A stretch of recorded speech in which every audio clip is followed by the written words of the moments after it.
12.6 կիլոմետր 43 սյուն։ Մեկ տարի առաջ 2024 թվականի այս օրերին Երևանն ու Բաքուն Տավուշ-Ղազախ հատվածի սահմանազատման գործընթաց իրականացրեցին։ Մյուս կետը, այսինքն մյուս սահմանակարը, որ լինելու է մոտավորապես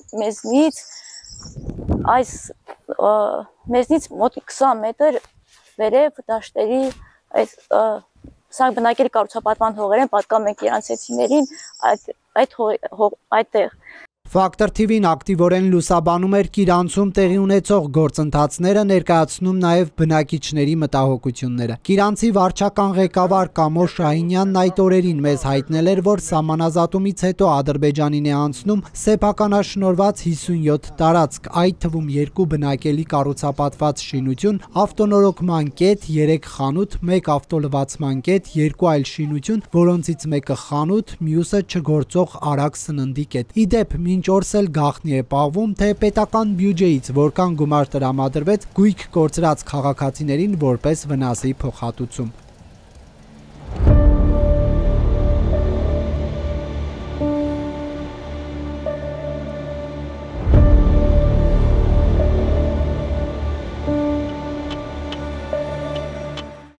Կիրանցում սահմանազատումից հետո պատ կառուցվեց։ Փաշինյանն ու թիմը հայտարարում էին, որ սա ոչ այնքան անվտանգության, որքան հոգեբանական խնդիր է լուծում, որպեսզի կիրանցեցիները չտեսնեն գյուղից մի քանի մետր այն կողմ կանգնած զինված ադրբեջանցիներին։ Հեսա որ թուրքը գա հասնի ներքի պավարոտ, այնտեղ կտենանք անվտանգն ու վտանգը որտեղից հասկսեմ։ Ապահովա Կիրանցը։ Ուրա թե ապահով կապրենք էլ։ Չնայած կիրանցեցիների մտահոգություններին, Նիկոլ Փաշինյանը պնդում է այստեղ ավելի ապահով է, քան չսահմանազատված հատվածներում։ Վարչապետն իր խոսքին չհավատացողներին ամանորյա ուղերձի ժամանակ կոչ էր արել վեր կենալ ու գնալ Կիրանց սեփական աչքերով համոզվելու։ Գնացեք եւ սեփական աչքերով տեսեք սահմանազատված Կիրանցը եւ ձեզ համար պարզ կլինի, թե ինչ նկատի ունենք անկախություն, անվտանգություն ասելով։ Ինչ նկատի ունենք իրական Հայաստան եւ խաղաղության օրակարգ ասելով։ Փաշինյանը վերջերս էլ Հայաստանի բարձրաստիճան պաշտոնյաների եւ գործարար աշխատաժողովի մասնակիցների հետ էր այցելել Կիրանց, կանգնել իր հանձնարարությամբ կառուցված պատի տակ, թե այդ ընթացքում ինչ էր խոսվում, կառավարության հրապարակված տեսանյութում լսելի չէ։ Մինչ սահմանազատումը Փաշինյանը գնացել էր Տավուշի սահմանամերձ գյուղեր ու հայտարարել, եթե սահմանազատում չարվի, պատերազմ կլինի, թեև չկա նաև երաշխիք, որ դրանից հետո պատերազմ չի լինի։ Մենք հիմի կարանք ստեղից դուրս գան, գնանք ասենք չէ, չկա էնել չկա։ Դա նշանակում է, որ շաբաթվա վերջ պատերազմն է սկսելու։ Մենք ստիպեղավոր չի մի հոգուց բացի, դա Երևան կառավարության թիմեք շենքում նստացնա։ Տավուշում սահմանազատման գործընթացն ուղեկցվում էր բողոքի ակցիաներով, իրավապահների ու ակցիայի մասնակիցների բախումներով։ Գործընթացի դեմ բողոքողները Տավուշի թեմի առաջնորդ Բագրատ arczepiskopos Գալստանյանի գլխավորությամբ փակել էին Հայաստան-Վրաստան միջպետական ճանապարհի Կիրանցի հատվածը։ Ինչու են դեմ սահմանազատմանը եւ որն է Հայաստանի տարածքային ամբողջականությունը։ Ֆակտոր TV-ի հարցին շարժման առաջնորդությունը ստանձնած Տավուշի թեմի առաջնորդն այսպես էր պատասխանել։ Դուք Հայաստանի տարածքային ամբողջականությունը ինչքան եք համարում։ Հիմա դրա ժամանակը չի։ Հայաստանի Հանրապետությունը այնքան է, որքան իր զինվորը կարող է կանգնել։ Այսքանը։ Ապա բողոքի ակցիայի մասնակիցները քայլերթով եկան Երևան ու Կիրանցից շուրջ 160 կիլոմետր հեռավորության վրա Հանրապետության հրապարակում պահանջեցին Նիկոլ Փաշինյանի հրաժարականը։ Նիկոլ Փաշինյան, մենք ժամանակ ունենք հրաժարական ներկայացնելու։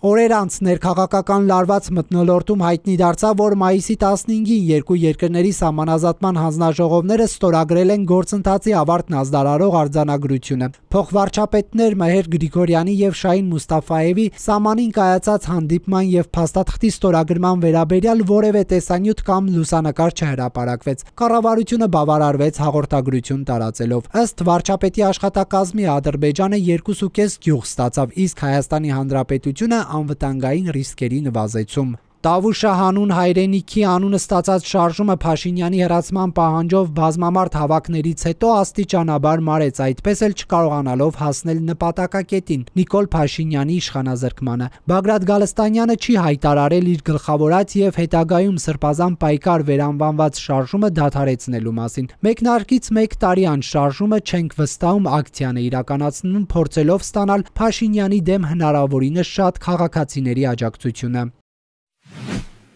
Գիրանցում իրականացված աշխատանքներից հետո 2025 թվականի հունվարի 16-ին կառավարությունը հայտնեց, որ հայ-ադրբեջանական սահմանազատման հանձնաժողովները որոշել են սահմանազատումը շարունակել հյուսիսից, Հայաստանի, Ադրբեջանի եւ Վրաստանի սահմանների հատման կետից, այնուհետև հարավային ուղղությամբ հյուսիսից հարավ մինչև Հայաստանի եւ Ադրբեջանի սահմանը Իրանի հետ։ Մենք դրա հետ կապված շարունակության տրամաբանության հետ կապված նույնպես մեր առաջարկությունը գրավոր կերպով փոխանցել ենք Ադրբեջանին եւ սպասում ենք նրանց Փաշինյանն այս տեղեկությունը հայտնել էր ապրիլի 16-ին, չհամաձայնելով այն գնահատականի հետ, թե սահմանազատման գործընթացը փակուղում է։ Մինչ այս էլ փետրվարի 14-ին Հայաստանի արտգործնախարարությունն էր տեղեկացրել, որ փոխվարչապետների միջև տեսակոնֆերանսի ձևաչափով հանդիպում է եղել, չհստակեցնելով, թե երբ են սկսվելու սահմանազատման աշխատանքները։ Փաստացի պաշտոնական հաղորդագրության հրապարակումից ավելի քան 4 ամիս անց գործընթացի մեկնարկը տրված չէ։ Factor TV-ն ազգային ժողովի նախագահ Ալեն Սիմոնյանից հետաքրքրվեց, ինչու չի շարունակվում սահմանազատումը։ Կտոր տրամաբանությունն է հասկացվում, այսինքն ինչ որ կտորներով հերթականությամբ գնում ենք եւ այդ տրամաբանությունն է քննարկում, այսինքն սկզբից սենց ենք անում, թե ոնց ենք անում զուտ տեխնիկական քննարկումներ են։ Սրբազան պայքար շարժման աջակից ազգային ժողովի Հայաստան խմբակցության ղեկավար Սեյրան Օհանյանը Փաշինյանի կառավարության կողմից սահմանազատման իրականացումը զիջում է գնահատում։ Կա խոսք, որ հանձնաժողովները հանդիպում են, բայց դեռևս լուրջ քայլեր մենք չենք տեսնում, բայց միայն խոսքը, երբ որ գնում է նրա մասին, որ Տավուշի մարզում են ցանկանում իրականացնել, շարունակել սահմանազատումը, սա միակողմանի զիջում է Հայաստանի կողմից։ Factor TV-ին գրավոր հարցմամբ նաև դիմել էր փոխվարչապետ Մհեր Գրիգորյանի գրասենյակ, սակայն գործընթացի մեկնարկի վերաբերյալ հստակ տեղեկություններ չեն տրամադրել։